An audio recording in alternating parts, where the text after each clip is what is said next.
Today, since we did not have any internet, unfortunately, in class, today you are going to, as homework, and you'll have some more homework for me, you're going to watch these videos.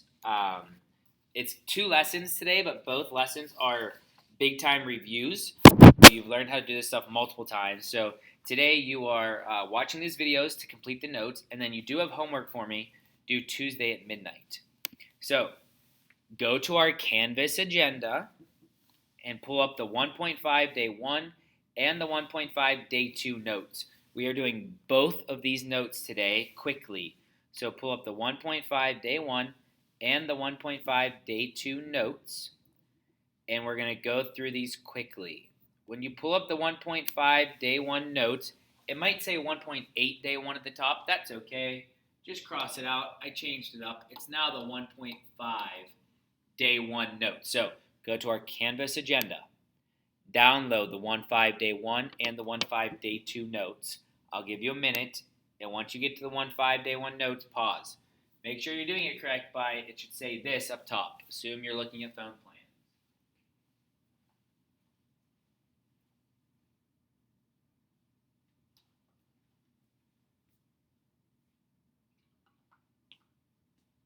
All right, so let's look at this first one. Assume you're going to go look at some phone plans because your parents say, hey, we're kicking you off. You have to pay for your own phone now. Luckily, you find a deal at the mall with Nicholson Wireless where you have to pay $20 per month, which is a flat rate, $20 per month, plus an additional 10 cents per text. Well, you might be saying, we don't pay per text, Mr. Nicholson, because everything's just ultimate, free, unlimited texting. Yes, I know. However, for this scenario to work, we're going to pretend that you have to pay 10 cents per text. So, $20 per month, 10 cents per text. How much would you pay per each month? Our equation would be y equals the $20 that you pay up front, one-time fee, plus 10 cents per text is 0.10x. 10 cents per text, 10 cents in terms of dollars is 0.10. So when we look at this, y would represent the total cost each month.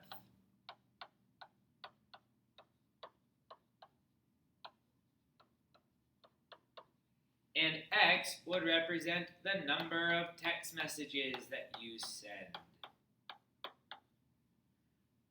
All right, good. So today's lesson is all about solving a system of equations. Well, what does a system of equations mean? So I can solve systems of equations and define the solution to a system of equations. What's a solution to a system? That is where 2 lines. So a system means you have more than one equation at a time, and the solution is where the 2 lines intersect.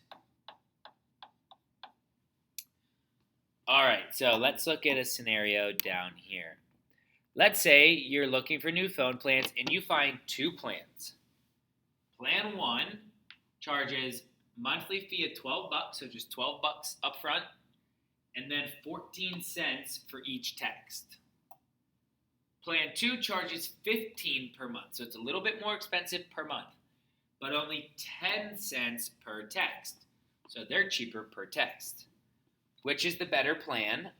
When would they cost the same? So let's make our equations. I want this in blue.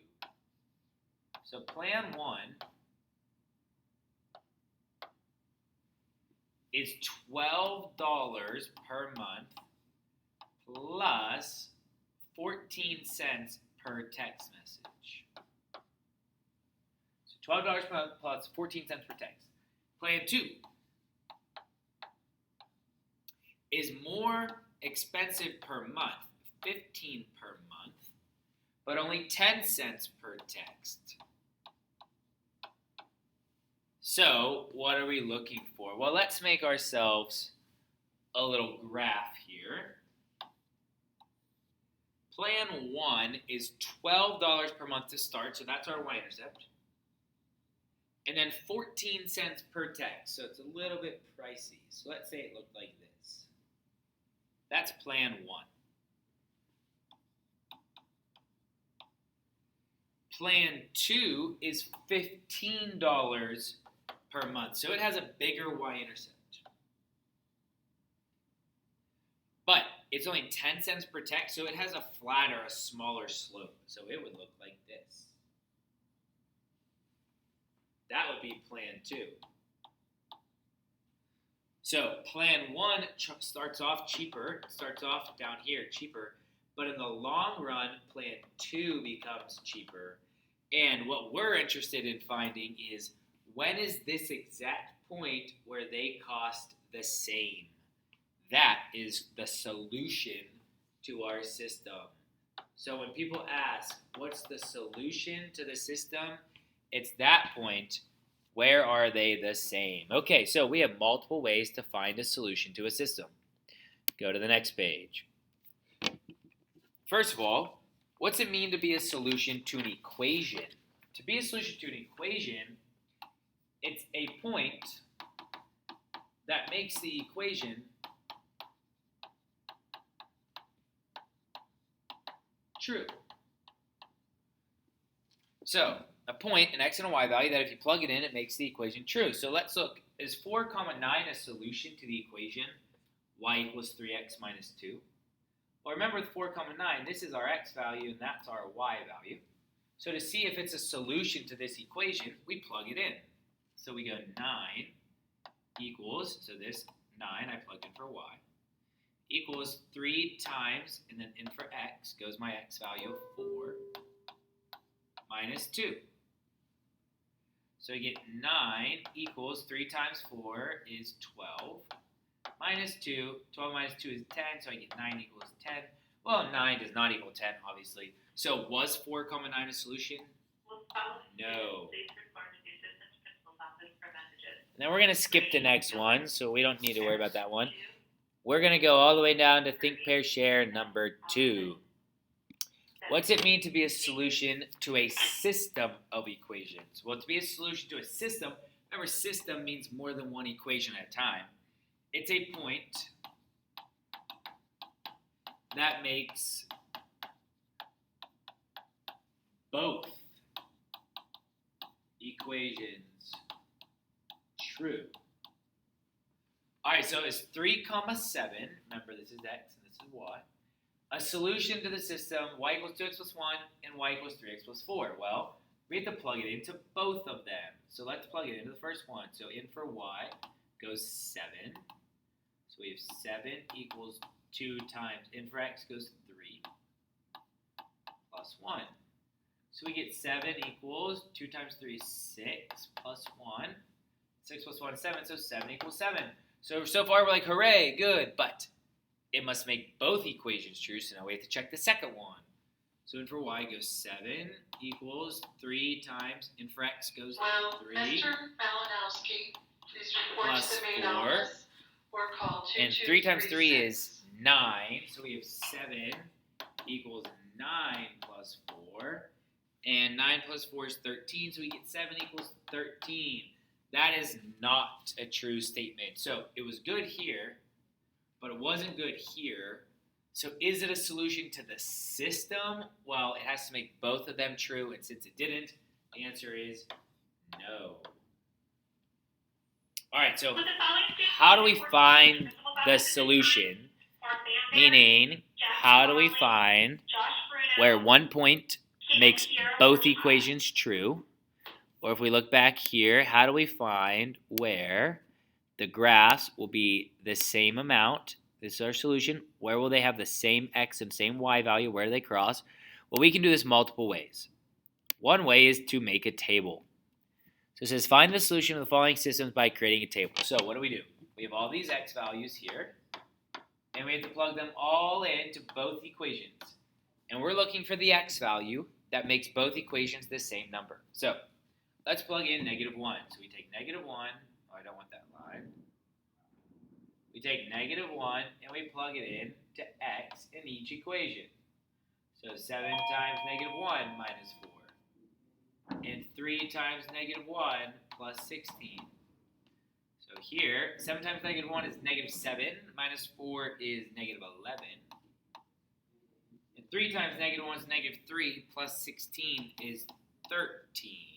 So we got negative 11 and 13. Now we plug in 0. If we plugged in 0, we would get negative 4 and 16. If we plugged in 1, we would get 3 and 19.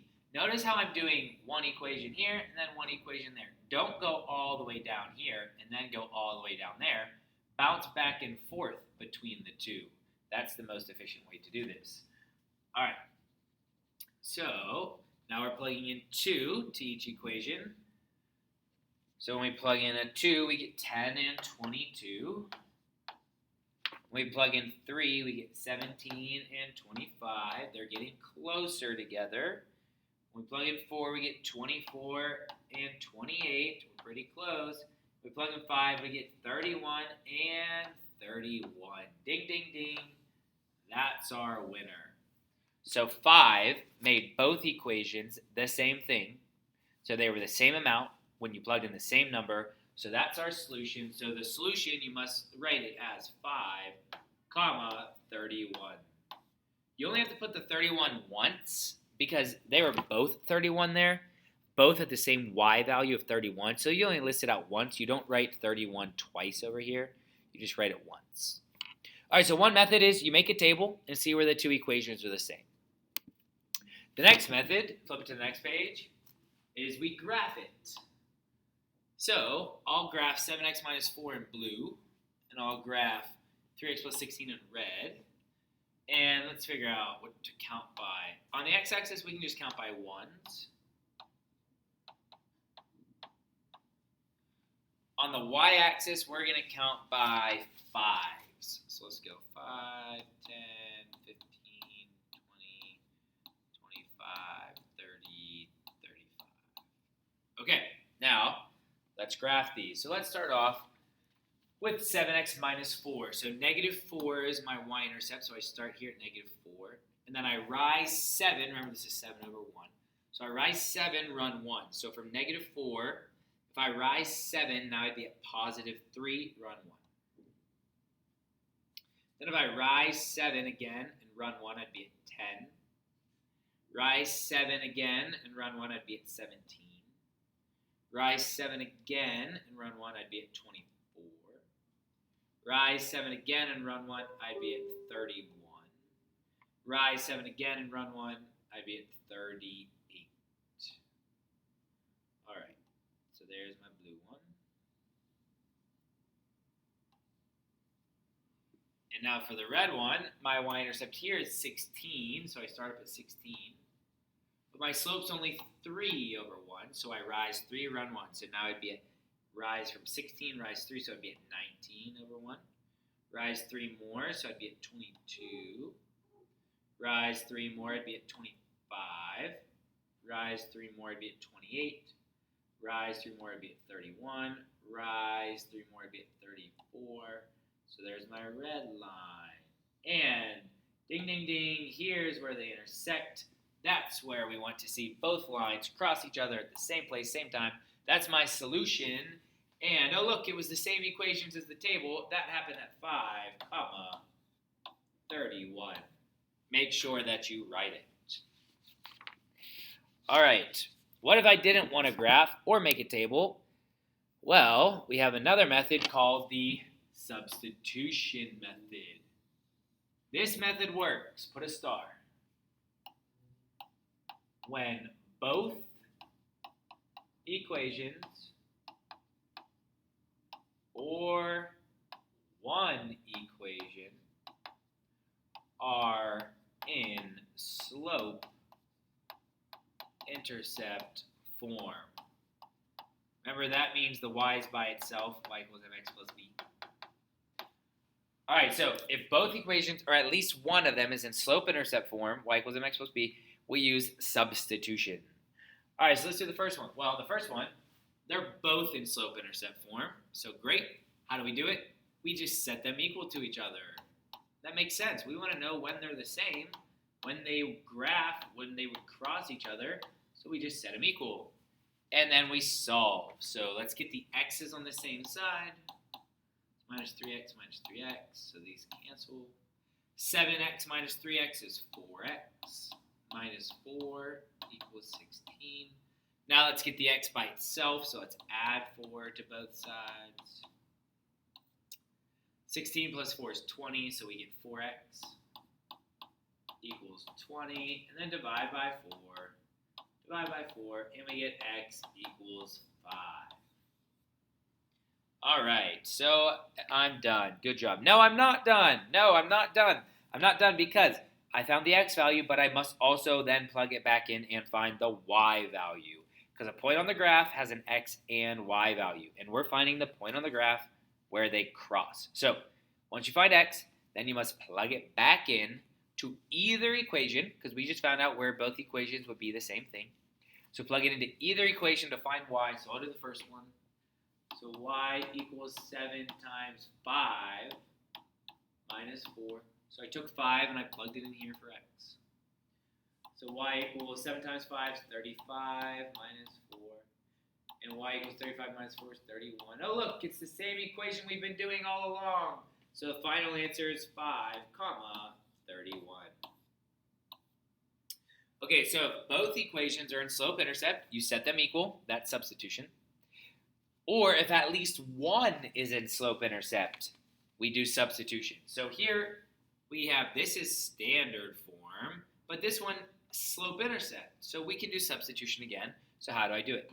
Well, the second one says y equals 8x plus 23. That means y and 8x plus 23 are the same thing. So if you see a y, it'd be the same thing as seeing an 8x plus 23. So what do we do? Well, if these two things are the same, then we can take 8x plus 23 and we can replace the y over here with 8x plus 23 because y and 8x plus 23 are equal. So what's that look like? Well, that looks like 12x plus 6. Now instead of y, we plug this whole thing in, so we have 8x plus 23. And then don't forget to equal to 18. And now we have to solve this thing out. So we distribute our 6 to 8x and to 23, so we get 12x plus 6 times 8x is 48x. 6 times 8x is 48x. 6 times 23 is 138, so plus 138 equals 18. All right, let's clean this up. Well, 12x and 48x are like terms, so you add them together because there's a plus in between. So that gives us 60x plus 138 equals 18. Well, now we need to solve for x, so we need to get rid of everything else. So subtract 138, subtract 138. So we get 60x equals negative 120, and then divide by 60. And we get x equals negative 2. But wait, is Mr. Nicholson done? No, don't forget. You must then find your y value that goes with it. So we take negative 2, and we plug it in to either this x here or to this x here. Doesn't matter which one. Plug it into either. I'll plug it into the second one. So we get y equals 8 times negative 2 plus 23. I took negative 2. I plugged it in here for x because it said x equals negative 2, so I replace it. So now 8 times negative 2 is negative 16 plus 23. And so y equals negative 16 plus 23 is positive 7.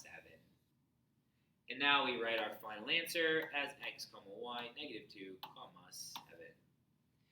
All right, but now you might be thinking, okay, well, if both are in slope-intercept, like the first one, we can set them equal. If one is in slope-intercept, we plug it in. But what if both are in standard form? What do we do? Well, I'm happy that you asked. Pull up the 1.5 day 2 notes. So now we need to pull up our 1.5 day 2 notes. Up top, if it says 1.8, that's okay. It's just 1.5 day 2. So from the agenda, pull up 1.5 day 2 notes. So our agenda here, make sure you pull up the 1.5 day 2. I'll give you a second to get it pulled up. And now I'm going to show you what to do if both equations are in standard form. So let's flip it. Once you get there, flip it to the third page. and go down to class example. So skip the picture, everyone. Class example number 1. When linear equations are in standard form, we can use substitution, but that's going to be difficult. The elimination method is easier. So we're doing the elimination method. So look, let's solve this system. Negative 2x plus 4y equals 8. 6x minus 3y equals 12. Well, both of them are in standard form. So we do elimination. So step 1, we stack our 2 equations so that the variables line up. So we have negative 2x plus 4y equals 8, and 6x minus 3y equals 12. Okay. Step 2 is that we must multiply one or both equations by a number so that the coefficient means number in front, so that the coefficient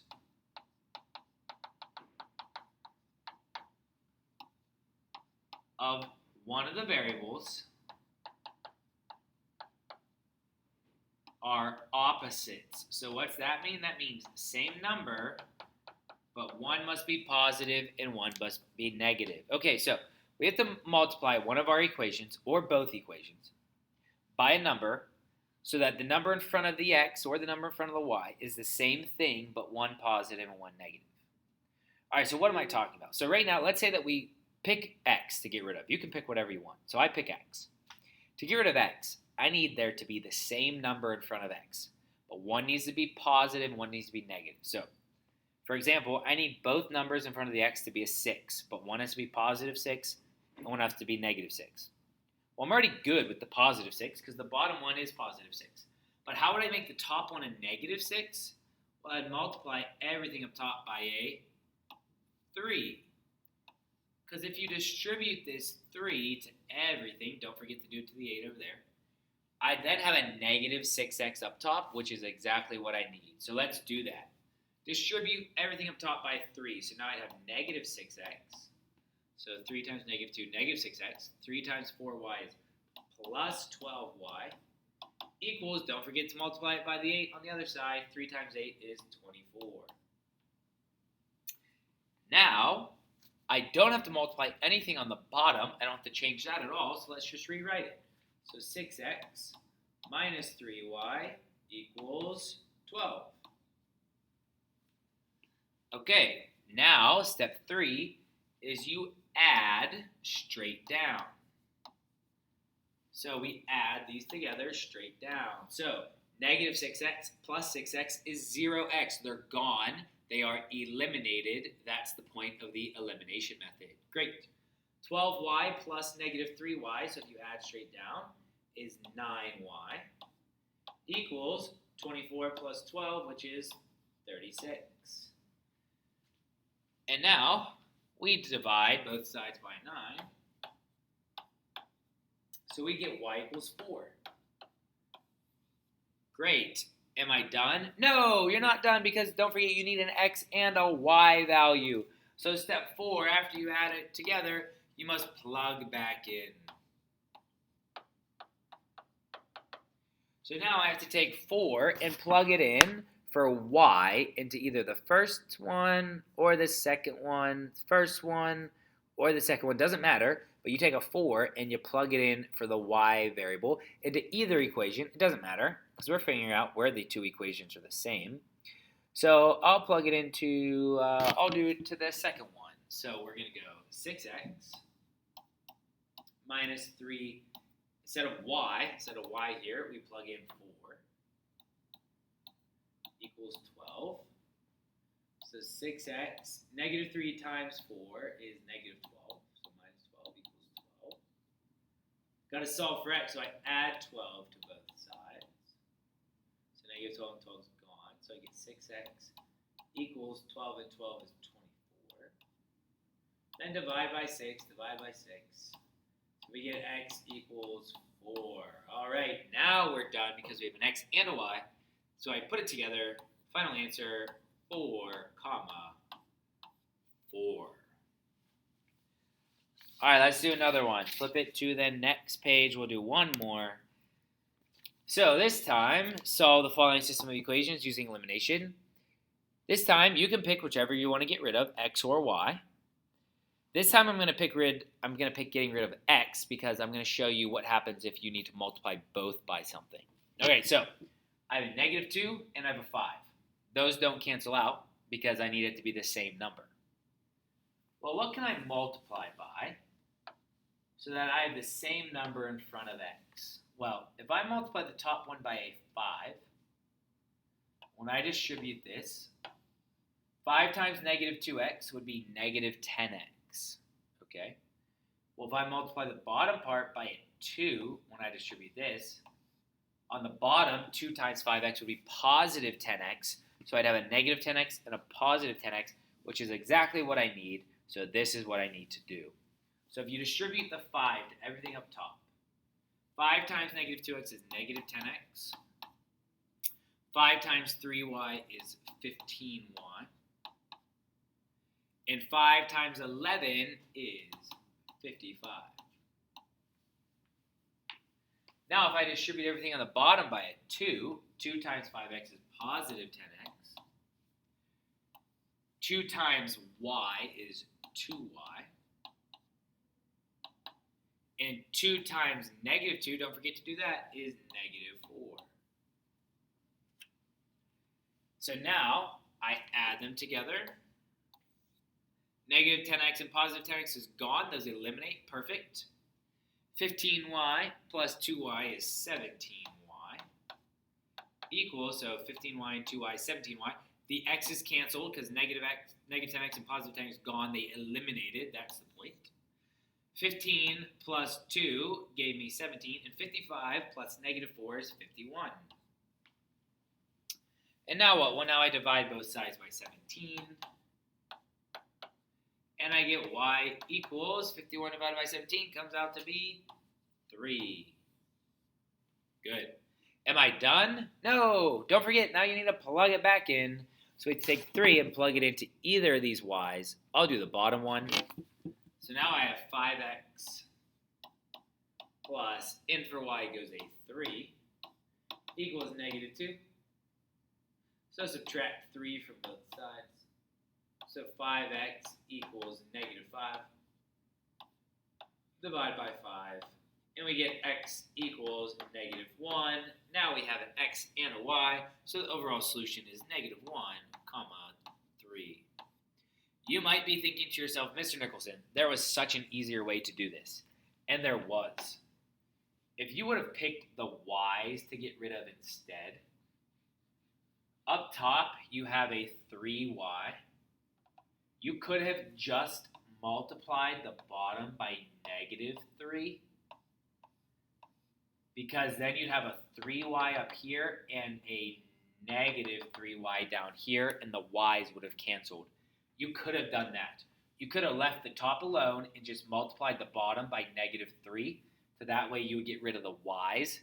That's perfectly fine. You'll get the same final answer. Okay, guys, so you do have homework for me tonight, but you're only doing the evens. You're doing the 1.5 day 1 homework, only the evens, and the 1.5 day 2 homework, only the evens.